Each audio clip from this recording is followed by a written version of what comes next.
смотрим, охрана бежит, побежали туда. Охрана нас свиньей прямо вот так вот, как звери налетели, натурально. Сцепились там, начали толкаться, падать. Я их оббежал и вышел к вертолету прямо тут. На меня навалились. И там они натурально, они готовы были кусаться.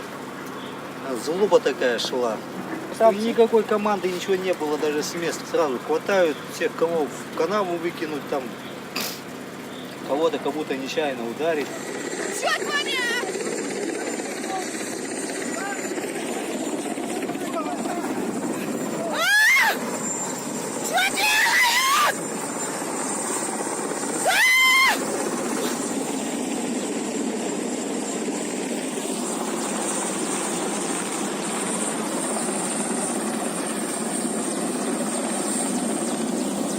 Полиция вообще там, один отмороженный прапорщик там стоял, который сказал, я ничего не знаю, я тут ни при чем, я вот такой, я вот хороший, это мой был воинский.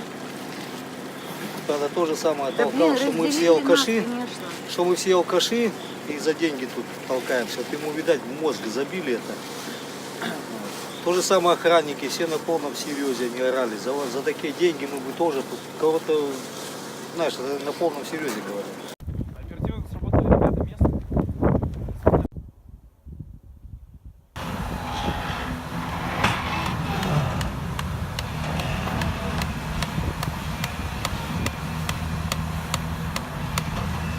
И, честно говоря, можно подумать, что Орлов виновен в том, что здесь все вот строится. Конечно же, нет. А сейчас его, дескать, там, я не знаю, поругали очень сильно, прям бойню такую устроили. Конечно же, это сделали они для отвода глаз активистов и заморозили стройку, как пишут на самом деле. Не они, там, администрация президента, а именно активисты. Под давлением они сейчас остановили все это. Они думают, что делать-то в конце концов. И придумают. Они сейчас всю документацию сделают, экологисты нужные подпишут, и все пойдет. А у активистов, ну, надо готовиться, наверное, как-то уже отбивать будут те документы. Эти охранники, вот эти водители, они едут сюда зарабатывать деньги. Первый раз приехала, я вообще считала их фашистами, врагами народа. Я говорила, что вы вообще такие раз-таки.